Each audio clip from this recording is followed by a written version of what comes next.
Hello, everybody. This is Dr. Montserrat Casado, and I'm a professor at Southeastern University.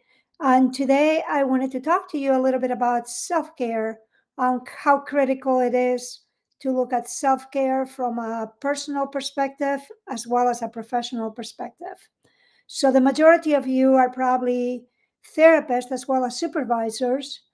And we so often really help clients understand the meaning of self care and how to self care. And very often we just forget about doing that for ourselves. So today I wanted to talk to you a little bit about the how I look at self care, and I look at it like a pizza pie.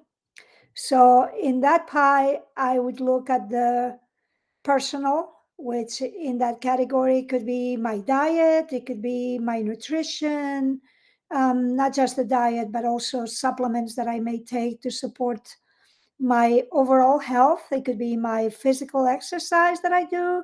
It could be the amount of sleep that I'm doing personally. It could be the amount of people that I have in my life that support me at a relational level.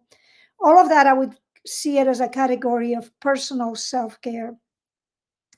Then, of course, I would look at a category that's more specific about my relational self in the sense of how much is it coming into my life that is actually bringing energy, and how much is it coming into my life that is basically draining energy from me. So I would look at family, I would look at friends, I would look at work relationships, and really evaluate, am I isolating myself and I need to have more relationships because that fuels me as a person and it's part of my self care. But I would look at that piece. I would look at taking care of myself in terms of just the spiritual piece of me, is how am I taking care of my spiritual needs. For some folks, it would be going out in nature and finding spirit there. For some folks, it may be attending church or synagogue. This is going to be different for everybody in terms of how they define spirituality in their lives, and if they find relevance in terms of having spirituality in their lives. Some folks don't think that's important, but they're still doing things that I would consider spiritual, like going out in nature and interacting in nature and feeling their spirit that way. So that would be a category to look at. I would also look at the self care of professional. And by that, I mean work or work related tasks, depending on who I am and my responsibilities, particularly if I'm a supervisor. But how much am I taking care of my personal needs as well as my professional needs, that I don't feel completely drained out?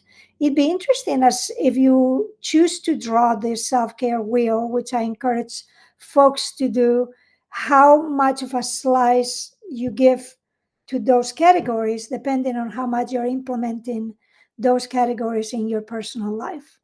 And maybe creating a second self care um, wheel that really looks at what would be more ideal, that is not the current self care where you feel like your personal and professional needs are not balanced out.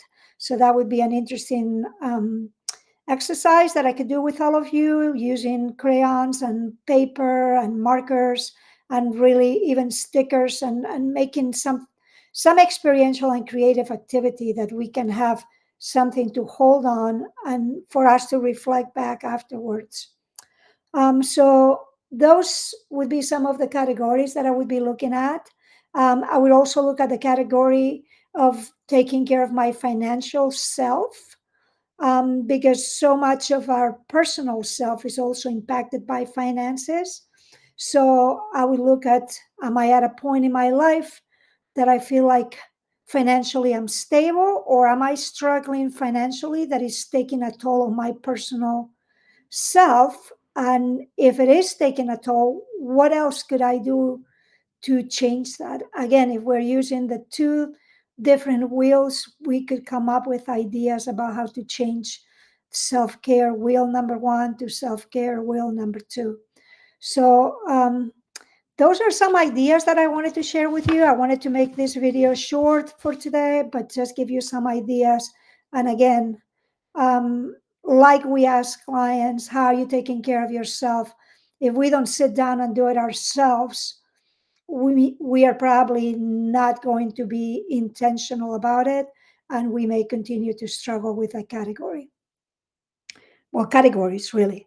So I would encourage you that you take the time to look at this and see how it impacts you, and then we can work on this together. Thank you for your attention. Have a lovely day.